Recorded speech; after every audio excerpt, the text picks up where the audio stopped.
Hello and welcome to the Hopecast with Rachael Flick. Rachael is a speaker, inspirational author, and an overcomer. As Rachael is walking through her own journey of grief, she's challenging others to persevere and overcome their own circumstances. Find out more at rachaelflick.com. Here now is your host, Rachael Flick.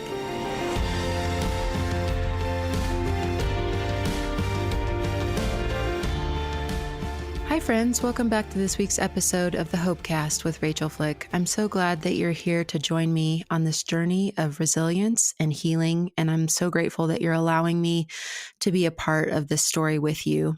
I love bringing you stories of overcomers who are teaching us about post-traumatic growth and resilience through their own healing path. Today, I'm bringing you the story from Bob Wheatley. Bob is recognized as a leading voice on Christian singleness. He is the best-selling author of Single-Minded and Our Heart's Desire, and his work has been featured on Way FM, The Fish, KCBI Christian Radio, and numerous international outlets. Bob is passionate about helping single Christians discover purpose in their season of singleness and deepen their relationship with Jesus. Join me now for my conversation in progress with Bob Wheatley. So I got this tool called, it's like a hook for your sacroiliac muscle, like inside your hips, okay? And this, like, those muscles wrap up into your lower back, and you're using them every day, all day, no matter what, and they're really hard to stretch. And I will tell you that little hook tool is excruciating. I want to cry. I sometimes will actually pray while I lay on it. But then when I stand up, I feel like a new person. All of that pain has just relaxed out of my back, any tightness, I move differently and all these things. And so my kids are also athletes. Eliana's in volleyball, Levi's in football, and I hear that he's at practice right now, letting somebody hurt him for a purpose, right? And I tell them that, guys, you need to use the hip hook. It's going to help you with all of these injuries and struggles. And I don't want to. It hurts. And I'm pain with a purpose, guys. That was actually one of Micah's favorite phrases, is the pain you feel today will be the strength you feel tomorrow. And sometimes that feels so cheesy, and I get annoyed with them for loving that or for embracing that thought. But it really is true that pain has the potential to expand our capacity. If we let it, we can get harder, or we can get softer and more expansive, and we can contain more of the presence of God and more availability. And yeah, it's really a perspective. Totally. And going back to your question on how can the church serve singles better, by having that understanding that, yes, there are unique challenges in this season. If you had a community, if you had a way for those that are in the season to encourage one another, it's contagious. It'd be like a running club or something where if you're running a marathon and you're on mile 20, 21, 22, I guarantee you your muscles are screaming. It hurts. And yet there's the crowd hey, is everyone else hurting? Yes. Thumbs up. Yeah. Smiley faces. Yeah. Let's do this. Let's keep pushing forward. Yeah. So yeah, there are a number of examples in Scripture. It even says that Jesus himself was made perfect through suffering. I think it's difficult when you yourself are suffering, when it just hurts so bad that it takes your objectivity out of it when you're hurting. It just feels like the worst thing ever. Versus if somebody else is suffering and you're sort of the passive third party, you can say with all honesty, hey, this is going to be for your good. Yeah. Romans 8:28, God's going to work this out. No sweat. It'll be fine. Because you're not crying. You're not feeling healthy. But by having a community, I think that would really help. And hopefully this book and this message is a small step in that direction, just to give people a tool. Even if it's just the words on the page saying, guys, I'm there with you. I'm in this right now. Yeah. I love your focus on community, because I think we absolutely find community and intimacy and connection in marriage. And that's the way it's painted for us. I read this book called Single at Heart, and she has this chapter where she says, married people have the one And that's their person, right? That's who you go to a wedding with. That's who meets you at the hospital. That's who wakes up to your morning breath. That's who you do groceries with. That's all of the things. But single people have the ones. And she's talking about the community that we build. And I remember being so anxious, becoming widowed, like, what am I going to do if I have to go to the hospital? You know, like, who's going to be there for me now that I don't have the one?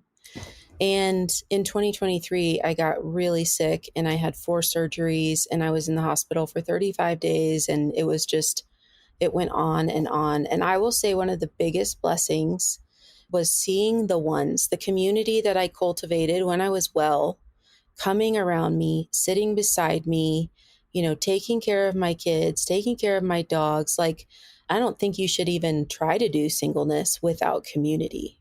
Well said. Totally agree. Yeah.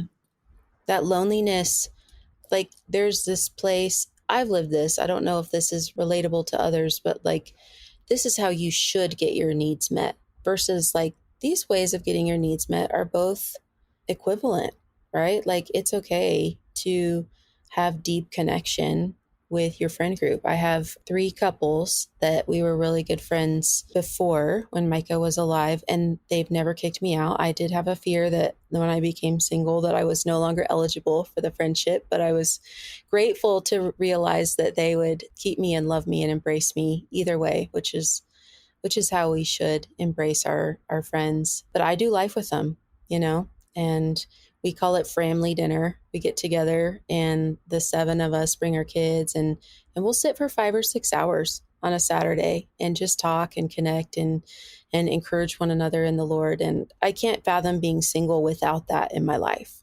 I'd imagine 100%.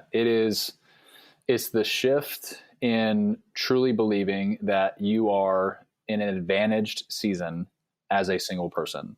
So let's say you go from single to married. That means you're going from valid to valid. You're going from great to great. It's 2 different things. It's not an upgrade. It's a shift in assignment. And so I wish that there was more of a culture with people that are married I wish there was more of a culture where those people would encourage those who are single. Hey, you might be married soon, but you're single right now. How are you taking advantage of it? What are you specifically doing, Mr. or Mrs. Single, that I can't do as a married person? Who are you serving? What are you learning about yourself? You have all this time. I'm taking the kids to soccer practice. I wish there was more of a culture of really encouraging somebody who's single. And this might be a dumb joke, but every Thanksgiving, every Christmas, I see my grandparents. I still have 3 that are alive. And my grandmother, well, she's always quick to remind me how old she is because I'm still unmarried. Like she wants great grandkids, right? So, you know, every year I'm 83, I'm 84, I'm 85. And, you know, I love her. That's awesome. And this isn't me, you know, casting shame on my grandmother. Yeah. She can do no wrong. However, I'm in a perfectly valid season right now. I'm 33, no wife, no kids. And for some reason, my first 33 years, God has had a different assignment for me. So hopefully I give her great grandkids one day. We'll see what happens. Yeah. But you see what I'm saying? Where if we open up our minds to, oh, you're single, that is awesome. I can't wait to hear more about how you're taking advantage of that. I can't wait to hear how you're serving people in that, because God is using you. It's like different players on a football team, on a basketball team, on a soccer team. You have different roles, and the single person is so available. It's what Paul said. You can be wholeheartedly devoted to God. I think that's good, though, to point that out. That, I mean, how many single people were there in our grandparents' generation? You know, I mean, that's what you did, was you got married, and it wasn't uncommon to get married at 18, 19, 20 years old. Yeah. And then, you know, 75 years. My grandparents were together for 69 years before my grandma passed. And I'll never have that anniversary. And that's a little sad. But at the same time, it's been interesting to see people's response to me being single again, that it kind of seems like it will fix a problem that was created through death by being remarried, right? Like I can sometimes feel my friends or family's desire for me to get married, because then I'm not less than or unwhole or those kind of things. And one of the beautiful things that the Lord has done for me in the last 7 years is just met me in that space in a way that made me realize that in marriage, I was seeking someone to tell me I was worthy, to tell me I was lovable, to tell me I was enough through their love, through their commitment, through the promise of marriage and covenant. And then having lived with Micah for 11 years, I was like, I can never shove him in that hole. He won't fit. He'll always fall short of that. We'll be frustrated as we continue to try to get each other to fill that God space that you're talking about. And I've had a shift in the way that I see myself, where I'm like, you know what? I am enough. Like the Lord has proven it to me in the things that we've walked through and the strength that he's revealed in me. Even if I get remarried in the future, I'm not looking for someone who can do those things for me, or who can label me, or who can, shift my identity through marriage. And there's been such a peace in my singleness that has come with that revelation and meeting the Lord at a deeper level. I totally agree. Yeah. I mean, Jesus says that in this world, you will have trouble. He doesn't say in this world, single people will be troubled. It's everyone. So if let's say you were to get married, that's still a desire of yours. Let's say that happens. You can't leave the world. We're still here. There's still going to be trouble. There's going to be, there's going to be illnesses or financial stuff or stuff that you can't even control. Mm-hmm. I had a buddy of mine. I just learned this the other day. He went in for surgery. He woke up and the surgeon did the wrong surgery on him. Crazy. No. Yes, crazy. Like you hear something like that and you think, oh, that happens to other people, the nameless, faceless across the country. Is like, no, this is a good friend of mine. He got the wrong surgery. In this world. Can you share how much of a wrong surgery? I'm like, what did they do to him? It was a baseball thing, just, arm stuff. But so it's not of. Is that why you write on your arm? You're like, not this one. And then an arrow, this one. They must have missed that step. But I mean, getting back to what Jesus said, in this world, you will have trouble, whether you're single or married. So I think it's in understanding, let's say you're listening to this and you're still in your season of singleness.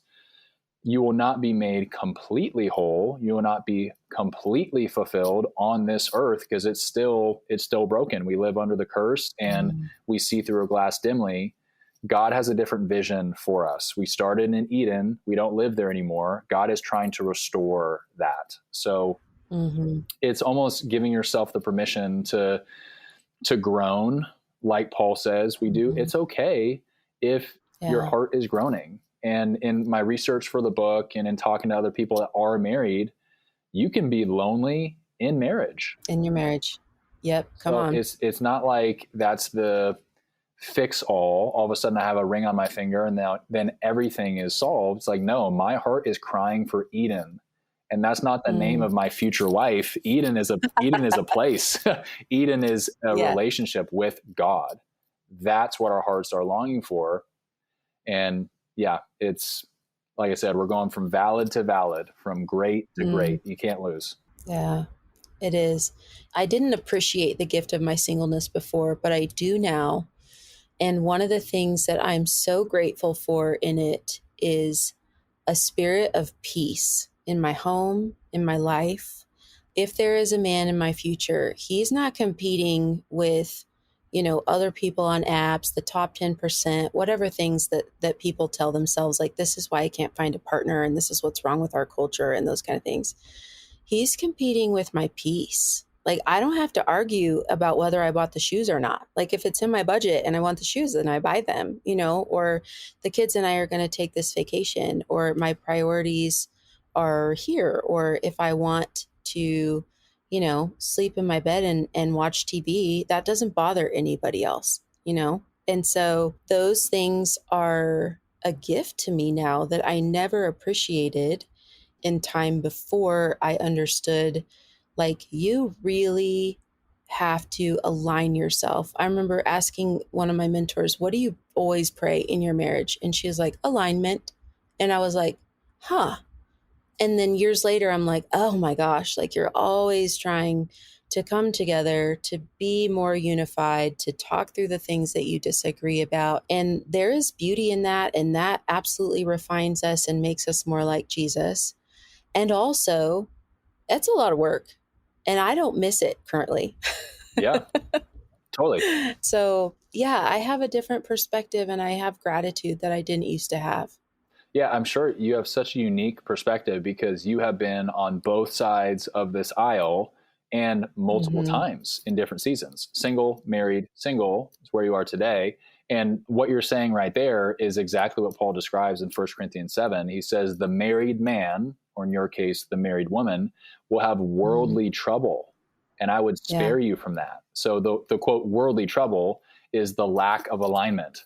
It's you like spicy food and your spouse does not. You like horror movies and your spouse does not. You want 8 kids, your spouse wants 1 kid. Like just misalignment. It is worldly trouble. The married person will have worldly trouble. But this is the Apostle Paul, would spare you from that. If you can remain single, you might want to think twice about it. You might want to give it a realistic shot because the single person can be wholeheartedly devoted to God, no distractions. That's a clear advantage. I just hope that people make the most of it. Yeah. Yeah. And I think I love what you said. You know, you're in valid to valid seasons. You're in great to great seasons and opportunities. And that I think sometimes, like, this statistic isn't super popular, but it is true that single women and married men live the longest. And I've said that to married people before, and the guys are usually like, irritated. But like the acknowledgement that a woman pours herself into her family, and men live longer because their wives make them go to the doctor and take their medicine and eat good food. And when you're single, you have the capacity to take care of yourself on a different level. And yeah, I just want people who are listening to feel validated where they're at, right? If you're in a place where it's uncomfortable and you long for different and you long for a partner, that's good. And it's hard. And if you're listening to this and you're married and you're like, the grass is greener on the other side of the fence, let me tell you, it is not. Dating absolutely is terrible. I hate it out here. Like the apps, the way that people treat each other, the poor communication, the being ghosted, it's bad. Okay. So you don't really want to be out here either, even though there are gifts, right? Like it's just, there's pros and cons to both places. And so I don't want people to feel like my friends' husbands who are like irritated when I, say that statistic. I want them to feel like there are blessings in both spaces. There are, without a doubt. Our Bible says that. The question is, do you believe it? Right. And without it being churchianity. Yeah. Or like, oh yeah, Paul says I should be grateful for this, but I'm not grateful. So what else, Bob? Is there anything else you want to share before we wrap up? Well, I've been following your journey from afar. I know we connected on our first interview a couple years ago, and I'm just really grateful to know you and grateful for your perseverance and the way that you have really handled some difficult things over the last couple of years, talking specifically health-wise and all that stuff. And it's just great to see you. Great to see you back in the game, feeling good. Yeah, I'm glad we're able to do this. Being healthy again, man, it's just, don't take it for granted. The Lord doesn't promise us health. And it brought me to my knees, just being with him. Lord, get me to the next blood pressure check, get me to the next medication, get me through the night, get me to the morning. But there was such a sweetness and an intimacy in that. And I'm grateful for it. And I am grateful for you, Bob, for being so intentional and so purposeful. I love it. You're talking about, purpose in your singleness. You are not wasting your time. You can't borrow on tomorrow. Like I love seeing you live what you preach. That's really encouraging. Well, thank you. Thank you again for having me on, and definitely appreciate our friendship. Me too. So you're doing something really cool with this book. Do you want to tell everybody about that? I'm really impressed. Yeah. So the book is set to come out here as of this recording in maybe a week or so. It's August 19th on that Tuesday. Okay. If you want to pick up a copy, obviously love for you guys to do that. That'd be awesome. But I'm going to give you guys the book, you the listener, for free on the house. It's going to be the entire audiobook. And Rachel, I'll give you the link that we could throw in the show notes. But Great. The book is structured as a 30-day challenge. So chapter 1 is sort of the intro, the why I wrote the book chapter, and then it's 30 days. And so I walk the reader through, or in this case, the listener, through 30 different areas of your life. And we're inviting Jesus into all of these different areas. If what Paul said is true, and you are actually in an advantaged season as a single person, what would life look like if you were, quote, single-minded, if you were wholeheartedly devoted to God? How would you approach your work, your friends, your family, your music and media, your sexuality, all these different areas of your life? So it's like a 30-day singles diagnostic to hopefully instill some encouragement, some life, some advantage for you. And so you, the listener, I want to give it to you for free. It's going to be the entire book, all 30 days. Obviously, it's an audio book. So the printed book has fill in the blank challenges and photos and things like that. You'll be able to download those as well. Everything's free. Want to give it to you guys. I'm hoping to encourage the singles community who, as we said, feels a little bit underserved. So books on the house. Yeah, hope you guys enjoy it. I appreciate that so much. I really love listening to devotionals to wake up to in the morning so I don't pick up my phone and scroll. And so I'm going to download that and use that as my wake up for a month. That's awesome. Thank you so much. Now you should be warned. I read the audiobook, so you have to decide whether you like my voice or not, because I'm going to give you 10 more hours of Bob. So we'll see what happens. But yeah, it was awesome. A fun project for sure. Thank you so much. I just pray blessings over you and that project and this book, and just that the Lord would honor your generosity and your spirit to encourage the body, encourage the bride, and our single friends in the church. So I respect that a lot. Thank you. Absolutely. Let's crush it, guys. If you're single listening to this is the time. Let's do it. Let's crush it in this season. That's awesome. I love it. You sound so like a coach, which is exactly what you need. It's exactly what you need. Thank you, Bob. Thank you so much for coming back on the Hopecast with me. Thank you for having me. Yeah, it was awesome. Friends, you got to go get this book. The podcast is being released on the day that Bob's book comes out. And so follow that link in the show notes and go download this. That's such a great gift. And if this episode has been a benefit to you, would you like, share, and rate, review? It's huge in getting these messages of hope and transformation out to more people who really need to hear them. Friends, thank you so much for joining me today on the Hopecast. You've been listening to the Hopecast with Rachael Flick. To find out more, go to rachelflick.com. While you're there, you can book Rachael for your next speaking engagement. Her inspiring message will be sure to engage and touch the heart of your audience at your next conference, church event, or business function. Go to rachelflick.com to book her today. While you're online, you can discover more information about all of the platforms that this podcast is on. Also, be sure to click on the social media icons at the top of the page, and you will be directed to Rachael's social media sites. If you listen to the show on Apple Podcasts, we would appreciate if you would subscribe and leave us a review. Well, that's all the time we have for this episode.